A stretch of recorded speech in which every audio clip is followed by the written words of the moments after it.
What is up, you guys? This is Between the Pylons. I'm John Camacho. Thank you so much for watching.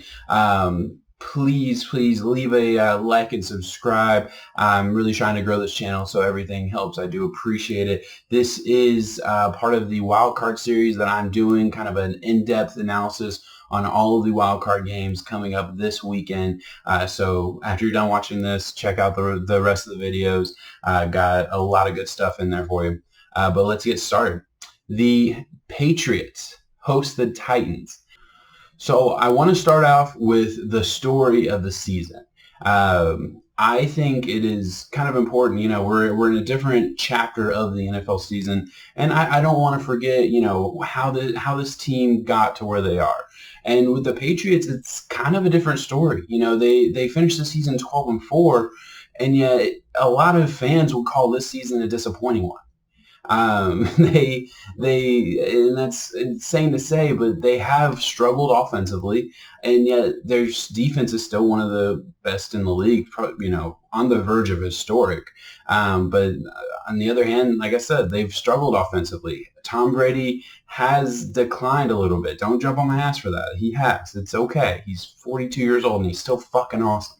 He led a 12-4 team. I'm not shitting on Tom Brady right now, but he's declined just a little. The receivers aren't there. The running game hasn't been as good as you would have expected, and the offensive line has struggled tremendously this season. So as good as this team looks from a statistical standpoint, there have been issues when you watch it game to game. On the other side of the coin, the Titans have kind of had it's the story of two halves. In the first 6 games of the season, they were struggling. They went 2-4 with Marcus Mariota, and then they made the switch to Ryan Tannehill, and that pretty much saved their season. They went 7-3 through the final games of the season, earning this 6th seed in this wild card spot, earning a chance to compete for a Super Bowl on the back of a really good Ryan Tannehill. And I'll get to that more later, but Ryan Tannehill has been playing out of his mind. And it helps that he has 2 really good receivers. A.J. Brown is a young superstar in this league, and Cory Davis is a really good number 2. Derrick Henry has been playing awesome at running back. He's a sledgehammer that can run 4-4. I mean, the offensive line hasn't been great, but it's been really good, and the same can be said for the defense. This team has transformed under Ryan Tannehill, and they're now being led into a pretty good situation where they have a chance to beat the Patriots, to slay the Kings. So let's look back at the history in the playoffs.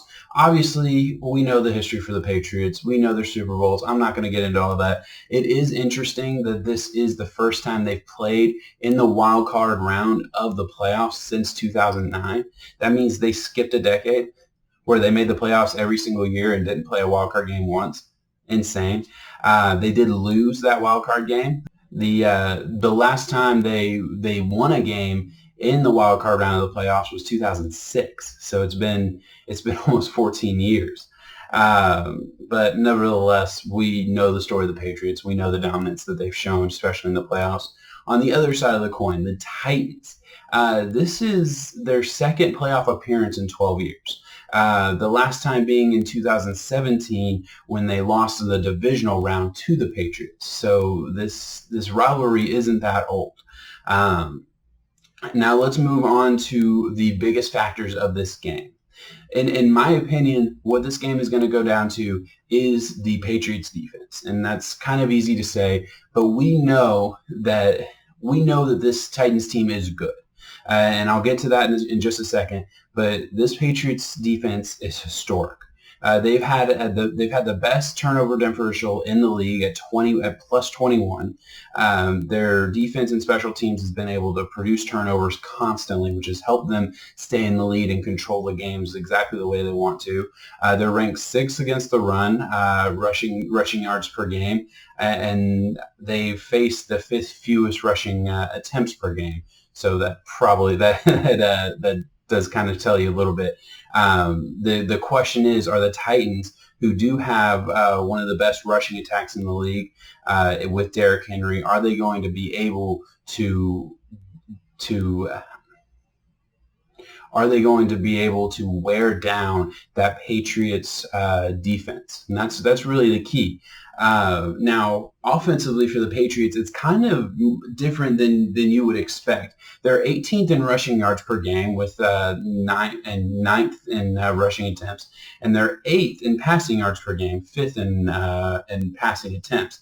And that's with pretty much a league standard of 59% passing, 41% rushing. That's the difference between run and pass throughout the season, which is a little surprising. When you think Patriots this season, you kind of think running the ball, trying to control the game. But no, they're on average. The league average is passing the ball 59% of the time and running the ball 41% of the time. That's the average. That's kind of right where the NFL sits, and the Patriots are right on par with that. So it's a little surprising to me. I was surprised to see that.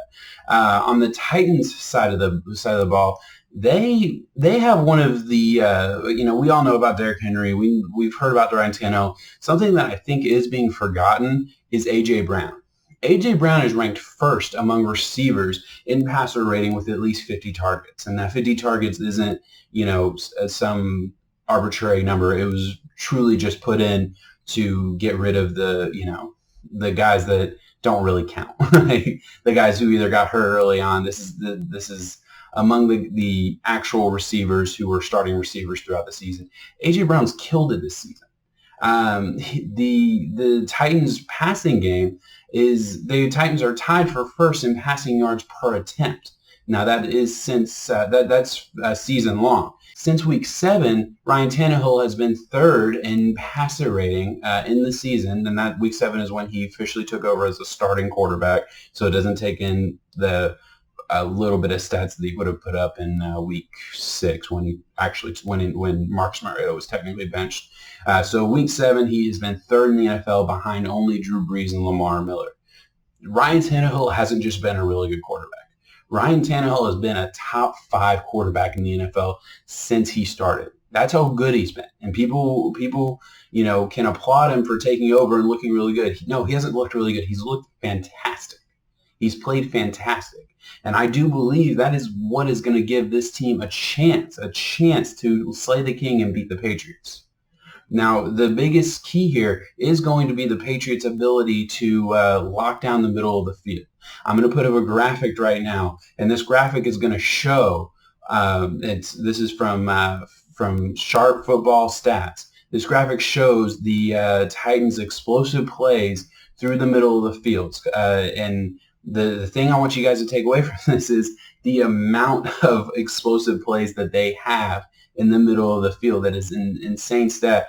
I'm going to juxtapose that to the Patriots stat, where you can see, and I did this both from week 7 because that is when Tannehill took over, and I wanted the stats to be fair. So this is week 7 for both teams, and I do think it shows you, what we're seeing from the Titans. They become an explosive offense, and the Patriots are going to have to stop that, and that's going to be a big part of this game. Now, in conclusion, I guess, I think that this game is actually going to be one of the best games of the week, and I could be totally wrong on that. The Patriots could blow the Titans out like they did last time in the playoffs, but I don't think they're going to. And the reason I don't think they're going to is because I think Mike Vrabel has built a sound, tough football team, and I think this entire team is built around being able to defeat the Patriots. This is a Patriots, an ex-Patriot, coaching this team.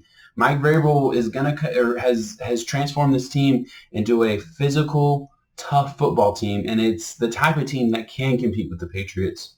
And then add that to the fact that they do have more talent offensively. And that's not an insult to the Patriots, but if you go down, statistically speaking, at pretty much every category, the Titans are better offensively. Defensively, give it to the Patriots, but offensively, the Titans have it in this game. Now, as I said before, this is going to go down to, can the Patriots cause turnovers? And if they can, Titans have lost before it began. But if not, the Titans are going to be able to stay in this game, play a close, gritty game, and I think they can come out ahead. My final score is 26-20. I think they have enough offensive firepower to go into Foxborough and squeeze out a win against the Patriots. All right, guys. Thank you so much for watching. I really appreciate it. Go ahead and check out the rest of the videos in this series. Like and subscribe, like I said, all the good things. See you next time. Bye, guys.